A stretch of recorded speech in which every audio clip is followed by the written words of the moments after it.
Have you ever felt like your entire reality was collapsing, leaving you completely dependent on the person who caused the collapse in the first place? You lose your friends. You lose your confidence. You lose your grip on what is true and what is false. This is not an accident.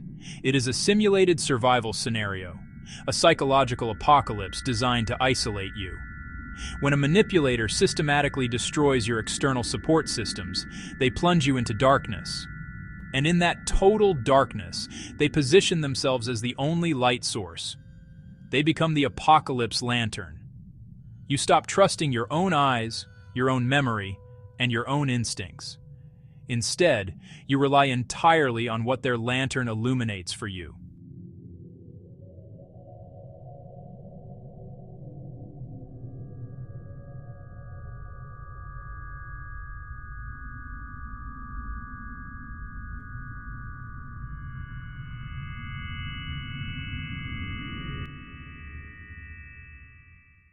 But how do they build this trap?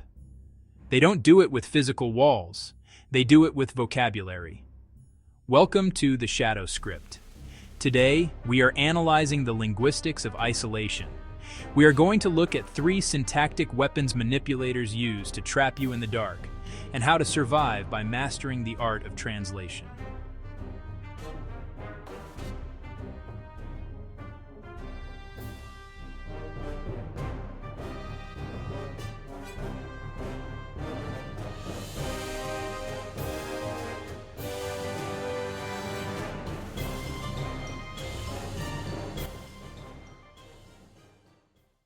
Pattern 1. Semantic bleaching. Language only works if we all agree on what words mean. Semantic bleaching is a phenomenon in linguistics where a word is stripped of its original, powerful meaning and reduced to something empty. A manipulator will take heavy, foundational words, like abuse, respect, or love, and bleach them until they mean whatever the manipulator needs them to mean in that exact second. You say, "You are screaming at me. That is abusive."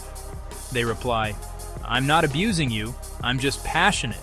You're the one abusing me by not listening." Look at what just happened to the vocabulary.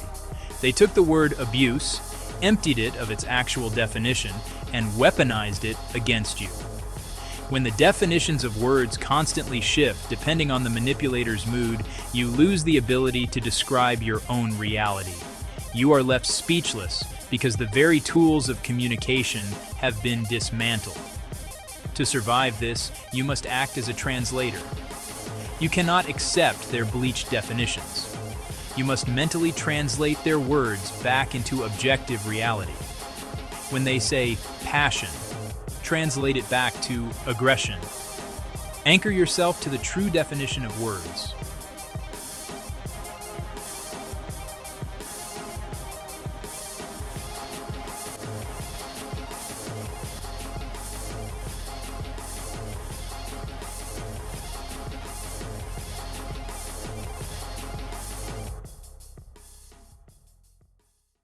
Pattern 2. The Thought-Terminating Cliché. In 1961, the psychiatrist Robert J. Lifton studied how totalitarian regimes control populations. He identified a linguistic tool called the Thought-Terminating Cliché. These are short, highly reductive phrases designed to end a conversation and shut down cognitive defense. They sound profound, but they are actually cognitive brick walls. It is what it is. You're just overthinking things. I guess I'm just a terrible person then. We have to agree to disagree. When you bring up a valid concern, a dark psychologist will not debate the facts. They will deploy a thought-terminating cliché. It forces the brain to stop analyzing the problem. If they say, "You're just overthinking it," the conversation is no longer about their bad behavior. It is now about your flawed perception. The countermove is brutal, but necessary. Do not let the cliché terminate the thought. Step right over the brick wall. If they say, "I guess I'm just a terrible person then," do not comfort them. Reply with, "We are not discussing your character. We are discussing the fact that you lied to me yesterday. Let us stay on topic."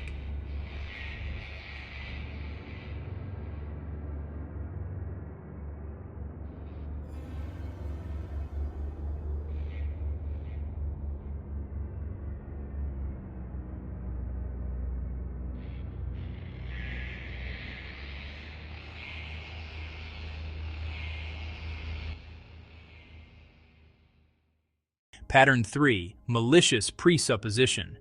In linguistics, a presupposition is an implicit assumption tucked inside a sentence. It is a fact that must be true for the sentence to even make sense. If I ask, "When did you stop stealing?" the sentence presupposes that you used to steal.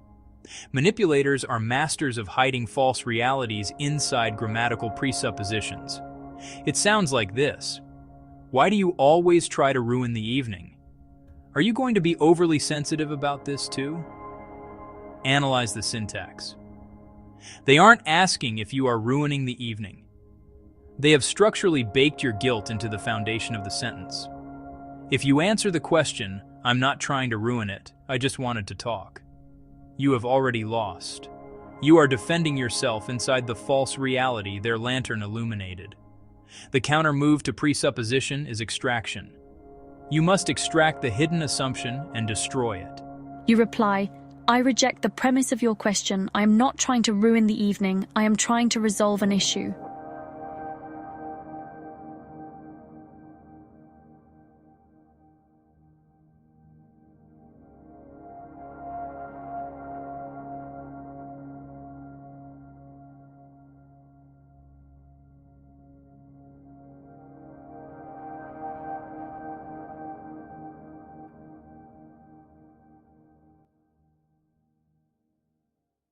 This brings us back to the apocalypse lantern. When you are trapped in a high contingency environment with a manipulator, every conversation feels like a matter of psychological survival. They create artificial scarcity. Scarcity of truth, scarcity of validation, scarcity of sanity. But you do not need their light. By understanding semantic bleaching, thought-terminating cliches, and presupposition, you can begin to see the architecture of the trap. You stop reacting to the emotion, and you start analyzing the syntax. Surviving manipulation is ultimately an act of translation. It is the active daily refusal to adopt their distorted vocabulary. This is the shadow script. We explore the dark side of human nature that traditional psychology ignores. If you are ready to reclaim your reality, word by word, subscribe now.